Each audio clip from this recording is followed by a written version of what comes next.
Bienvenidos a nuestra inmersión de hoy. Sí.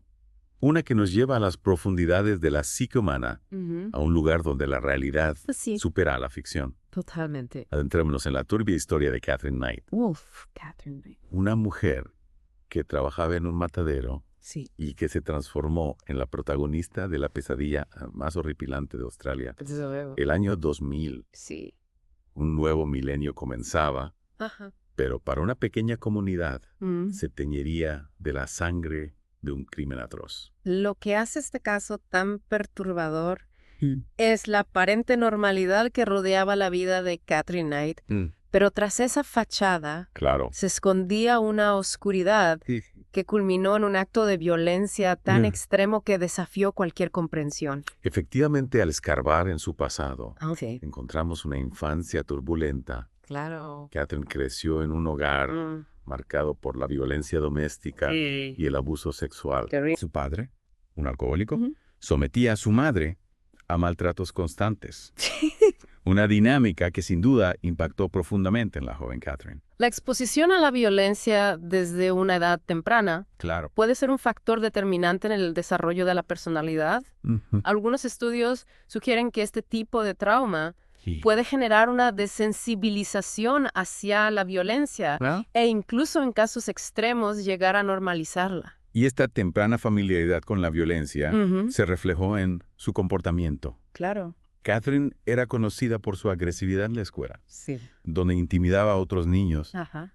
Parecía encontrar una extraña satisfacción en Ujú. infligir dolor. Es como si la violencia se hubiera convertido en su lenguaje, en su forma de relacionarse con el mundo. Sí, un patrón que lamentablemente se repitió en sus relaciones adultas. Y hablando de patrones, Sí, ¿no es escalofriante la elección de su profesión? desde luego. Catherine encontró su trabajo ideal en un matadero, un lugar donde la muerte era parte de la rutina diaria. Un trabajo que para la mayoría resultaría repulsivo. Claro. Para ella era una fuente de fascinación. Sí. Imaginen su primer juego de cuchillos de carnicero, colgado sobre su cama como si se tratase de un trofeo. Un detalle que nos pone la piel de gallina. Desde luego. Es como si desde el principio hubiera una conexión inquietante Sí. entre la muerte, la violencia y la propia intimidad.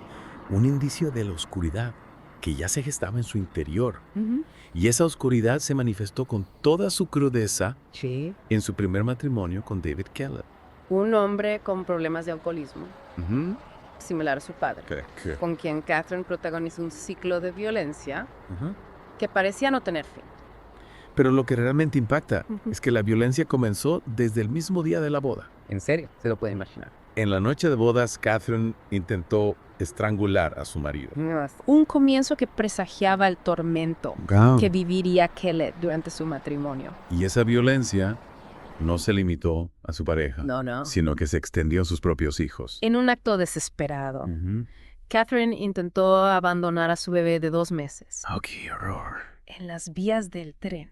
Dios mío, Afortunadamente el tren no pasó esa noche, menos mal.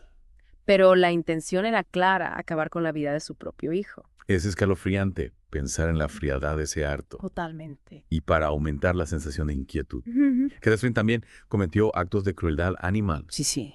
Degolló a un cachorro Uf. frente a uno de sus novios Madre mía.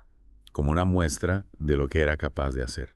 La crueldad hacia los animales es a menudo una señal de la alerta de una profunda perturbación psicológica, un indicador de que la capacidad de empatía está gravemente dañada Claro. y de que la violencia puede dirigirse hacia cualquier ser vivo. En este punto ya vemos un patrón, claro. Relaciones tormentosas marcadas por la violencia. Totalmente. Catherine pasaba de una relación a otra, dejando un rastro de dolor a su paso, hombres maltratados, hijos en peligro, animales asesinados.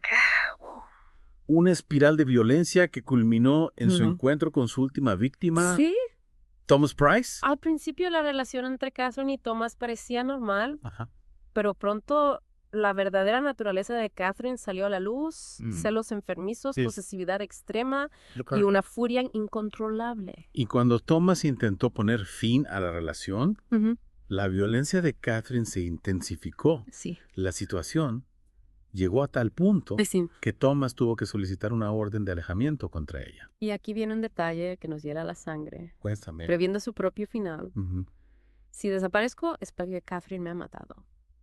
Una premonición escalofriante. Que lamentablemente se haría realidad. Y así llegamos a la noche del 29 de febrero del año 2000, la noche en que la vida de Thomas Price llegaría a su fin de la manera más atroz. Esa noche Thomas fue visto por última vez charlando con sus vecinos. Poco después, Catherine entró en su casa. ¿Y qué pasó? Lo que ocurrió a continuación es tan espeluznante que nos adentraremos en ello en la siguiente parte de nuestra inmersión. Prepárense porque la historia de Catherine Knight apenas comienza y lo que está por venir es aún más perturbador. Desde luego. Retomemos la historia en esa fatídica noche. Sí. Thomas Price, ajeno al horror que le esperaba, ya había cenado y se había retirado a dormir. Catherine se encontraba dentro de su casa con la oscuridad como cómplice de sus macabros planes. Y es en la intimidad de la noche, Sí.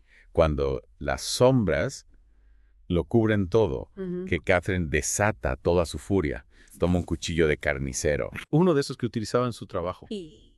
Y lo clava 37 veces en el cuerpo de Thomas. ¿Se imaginan la escena? ¡Es mío! La brutalidad de 37 puñaladas. La autopsia reveló que Thomas despertó durante el ataque, pero no tuvo ninguna oportunidad de defenderse. Una escena que nos hiela la sangre. Terrible. Pero lo que ocurre después desafía cualquier límite de la crueldad humana. Catherine arrastra el cuerpo de Thomas hasta la planta baja y con una frialdad que asusta, comienza a desollarlo. Y aquí, en este acto tan grotesco, vemos cómo sus conocimientos del matadero, su familiaridad con la muerte y el despiz, se convierten en herramientas para una macabra obra. Lo que más perturba es la precisión con la que lo hace, la falta de titubeo. Es como si estuviera llevando a cabo una tarea rutinaria. Pero el horror no termina ahí. Dios mío. Catherine, con una mente Sí. que parece operar en la más absoluta oscuridad, decide decapitar a Thomas y cortar pedazos de su cuerpo para cocinarlos. ¿En serio? Sí, como lo oyen, los cocina en una olla. Un acto que parece sacado de una película de terror. Totalmente. Y lo que hace aún más escalofriante es la aparente normalidad con la que lo hace. No es un acto impulsivo, sino una acción premeditada, llevada a cabo con una meticulosidad que aterra. En la olla, junto a la cabeza de Thomas, encontramos papas, calabaza, remolacha, repollo, salsa de tomate. ¡Qué barbaridad! Un guiso macabro, preparado con la misma indiferencia con la que se cocina cualquier otra comida. ¿Se imaginan la escena que encontraron los policías? Un cuerpo desollado, colgado de un gancho como si fuera un animal en el matadero, y la cabeza hirviendo en una olla junto a las verduras. Y sobre la mesa, 2 platos servidos. No me digas. Cada uno con un nombre. Madre mía. Catherine tenía la intención de alimentar a los hijos de Thomas con los restos de su propio padre. Un acto de crueldad inimaginable. ¿Qué clase de mente puede concebir algo así? Es la pregunta. ¿Cómo podemos comprender semejante horror? Es difícil, si no imposible, encontrar una respuesta satisfactoria. Catherine, tras ser arrestada, ingirió una gran cantidad de pastillas en un intento de suicidio. Ya veo. Pero no lo consiguió. Despertó en el hospital rodeada de policías y ante la evidencia dijo no recordar nada de lo sucedido la noche anterior. Fue juzgada y condenada a cadena perpetua sin posibilidad de libertad condicional. Una sentencia que refleja la gravedad de su crimen. Sí. Un crimen que conmocionó a toda Australia. Totalmente. Y que sigue siendo un enigma para la criminología. El caso de Catherine Knight nos confronta con la oscuridad más profunda del alma humana, con la capacidad de violencia que se esconde en lo más recóndito de nuestra psique. Nos deja con una sensación de desasosiego, de incomprensión, y nos obliga a preguntarnos, ¿hasta dónde puede llegar la maldad humana? Esa es la pregunta. Que lleva a una persona a cometer actos tan atroces es un caso que nos deja totalmente perplejos, la verdad. Sí. La historia de Catherine Knight nos obliga a mirar al abismo de la naturaleza humana, a cuestionarnos qué nos hace humanos y qué nos separa de la barbarie. El caso de Catherine Knight no solo nos confronta con la maldad, sino que también nos interpela sobre la responsabilidad de la sociedad ante estas situaciones. Pudimos haber detectado las señales a tiempo. Es la pregunta. ¿Pudo haberse evitado esa tragedia? ¿Qué?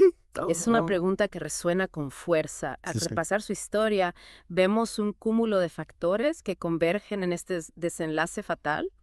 una infancia marcada por el abuso, una fascinación enfermiza por la violencia, relaciones tormentosas. Es como si cada etapa de su vida hubiera sido una pieza más en la construcción de este monstruo. Sí. La violencia que presenció y sufrió en su infancia pudo haber distorsionado su percepción del mundo, Claro. normalizando la agresión como forma de interacción. Y esa normalización de la violencia, sumada a su trabajo en el matadero, donde la muerte era algo cotidiano, Sí. creó un caldo de cultivo perfecto para la tragedia. Su trabajo en el matadero no solo la expuso a la muerte de forma constante, sino que también le brindó las herramientas y el conocimiento para convertirla en un arma. El cuchillo de carnicero, un instrumento de trabajo, para ella se transformó en el arma homicida. Es escalofriante pensar en cómo esa línea que separa lo cotidiano de lo monstruoso puede ser tan delgada. Totalmente. En este caso, esa línea se difuminó por completo. La historia de Katherine Knight nos recuerda que la violencia puede esconderse en los lugares más inesperados, que puede estar presente en personas que aparentemente llevan una vida normal. Es un recordatorio de que debemos estar atentos a las señales, a los indicios de violencia, que a veces pasan desapercibidos. Totalmente. La violencia no siempre se manifiesta de forma explícita. Claro. Puede ser sutil, silenciosa, pero no por ello menos peligrosa. Y también nos recuerda la importancia de abordar la violencia de género desde la raíz, de educar en la igualdad y el respeto, de crear una sociedad donde la violencia no tenga cabida. El caso de Katherine Knight es un llamado a la reflexión. Sin duda. Una invitación a mirar de frente a la oscuridad que habita en el corazón humano. Es un recordatorio de que la violencia no es un fenómeno ajeno a nosotros, Claro. sino una realidad que debemos combatir con todas nuestras fuerzas. La historia de Katherine Knight nos deja con una profunda sensación de inquietud, pero también con la esperanza de que al comprender mejor las raíces de la violencia, podamos construir un futuro más seguro y justo para todos. Y así concluimos esta inmersión en la oscuridad, con la mente llena de preguntas y la certeza de que el caso de Katherine Knight nos acompañará durante mucho tiempo, un caso que nos desafía a comprender lo incomprensible, a mirar de frente al abismo de la naturaleza humana y a luchar por un mundo donde la violencia no sea la respuesta. Totalmente de acuerdo.